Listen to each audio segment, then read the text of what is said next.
नमस्कार, Rajesh sir classes में आपका स्वागत है। इस वीडियो में केमिस्ट्री के एक महत्वपूर्ण टॉपिक अबॉव नियम पर चर्चा होगी। नियम पर चर्चा करने से पहले आप लोगों से रिक्वेस्ट है कि चैनल को सब्सक्राइब कीजिए, वीडियो को लाइक और शेयर कीजिए। अबॉव नियम, पहले तो अबॉव शब्द पर ही चर्चा हो जाए, क्योंकि अबॉव किसी वैज्ञानिक का नाम नहीं है। यह अबॉव जर्मन भाषा के एक शब्द है। अबॉव क्या है? जर्मन भाषा का एक शब्द है जिसका अर्थ है क्रमानुसार रचना करना, यानी क्रम के अनुसार रचना करना। वास्तव में यह नियम किसी परमाणु के विभिन्न कक्षकों में इलेक्ट्रॉनों के भरने के क्रम को निर्धारित करता है। यह नियम किसी परमाणु के विभिन्न कक्षकों में इलेक्ट्रॉनों के वितरण को निर्धारित करता है कि कोई इलेक्ट्रॉन किसी कक्षक में किस क्रम में प्रवेश करते हैं। इस नियम के अनुसार इलेक्ट्रॉन विभिन्न कक्षकों में ऊर्जा स्तर के बढ़ते क्रम में प्रवेश करते हैं। यह नियम बताता है कि जो इलेक्ट्रॉन होते हैं विभिन्न कक्षकों में ऊर्जा स्तर के बढ़ते क्रम में प्रवेश करते हैं, अर्थात इलेक्ट्रॉन पहले निम्न ऊर्जा स्तर वाले कक्षक में प्रवेश करते हैं, उसके बाद क्रमशः बढ़ते उच्च ऊर्जा स्तर वाले कक्षकों में प्रवेश करते हैं। यानी इलेक्ट्रॉन पहले उसी कक्षा में प्रवेश करते हैं जिसका ऊर्जा स्तर क्या होता है? कम होता है। उसके बाद वह क्रमशः बढ़ते हुए उच्च ऊर्जा स्तर वाले कक्षकों में प्रवेश करते हैं। इस नियम को आप इस चित्र के माध्यम से समझने का प्रयास कीजिए। इस फिगर के द्वारा अबॉव नियम को आसानी से समझा जा सकता है। पहले कक्षा या कोष में एक कक्षक होते हैं, दूसरे में 2 होते हैं sp, तीसरे में 3 sp_d, चौथे कक्षा में 4 कक्षक sp_df और पांचवें में 4 और इसी प्रकार।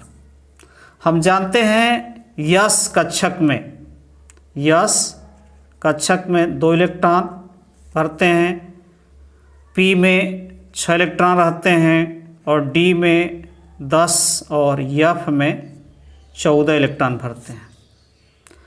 करते क्या है? ऐसे लिख लेंगे और ऐसे तीर का निशान खींच लेंगे। देखिए कैसे, ऐसे क्रम से एकदम लिखेंगे ऐसे, और लेकिन तीर का निशान ऐसे बनाएंगे और समानांतर तीर का निशान बनाते आएंगे और ऐसे फिर ऐसे फिर ऐसे। इसका अर्थ हुआ कि सबसे कम ऊर्जा स्तर 1s का होता है, यानी सबसे पहले इलेक्ट्रॉन 1s में ही भरेंगे और उसके बाद किस में भरेंगे? 2s में। देखिए ध्यान दीजिए, उसके बाद किस में भरेंगे? 2s में। और 2s के बाद किस में आएंगे? फिर ये ध्यान दीजिए, 2s के बाद 2p में आएंगे और 2p के बाद 3s में। किस में आएंगे? 2p के बाद 3s में, और 3s के बाद कहाँ पहुँचेंगे? 3s के बाद 3p में पहुँचेंगे। फिर 3p के बाद 4s में कहाँ पहुँचेंगे?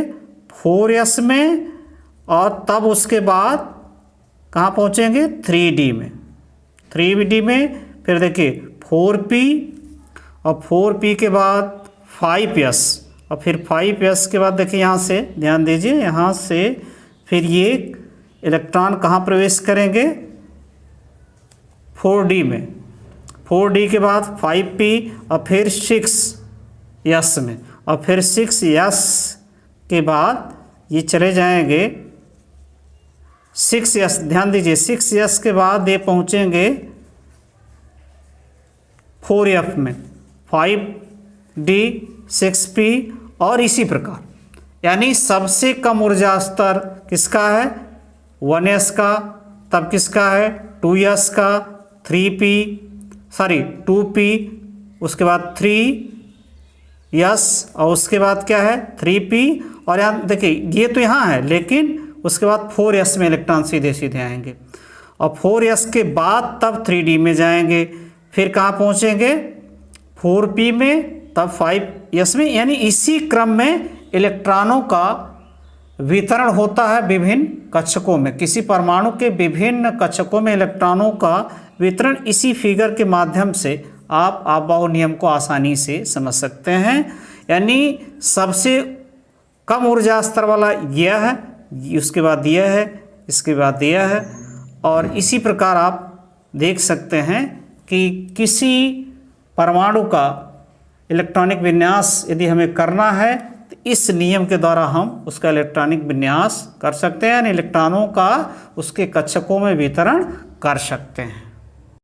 अब हम अफबाउ नियम से कैल्शियम का इलेक्ट्रॉनिक विन्यास करते हैं। तो देखिए, कैल्शियम 20 परमाणु क्रमांक होता है, तो इस नियम से पहले 1s में जाएंगे, तो 1s2, फिर कहाँ जाएंगे 2s, 2s2, फिर 2p, 2p6, फिर 3s2, फिर 3s के बाद 3p6, तो वह 4, 10, 18, और फिर कहाँ जाएंगे 3p के बाद 4s, तो 4s2। तो देखिए हो गया 20, 4, 10, 2 12, 12 6 18, 18 2 20। ते हुआ कैल्शियम का इलेक्ट्रॉनिक विन्यास। अब देखते हैं ब्रोमीन का इलेक्ट्रॉनिक विन्यास।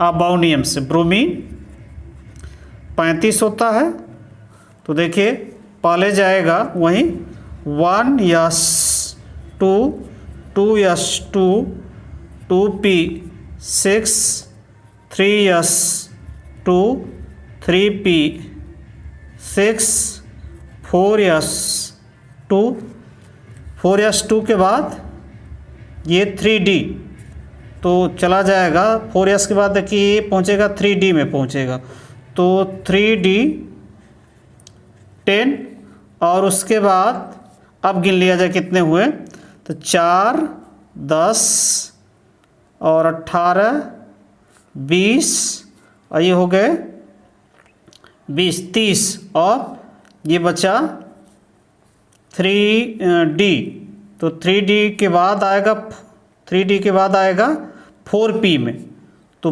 4p में 5, क्योंकि 5 ही इलेक्ट्रॉन बचे हैं, तो 4p में कितने इलेक्ट्रॉन रहेंगे 5 इलेक्ट्रॉन। ते हुआ अफबाउ नियम से आप किसी भी परमाणु का इलेक्ट्रॉनिक विन्यास आप आसानी से कर सकते हैं। नमस्कार।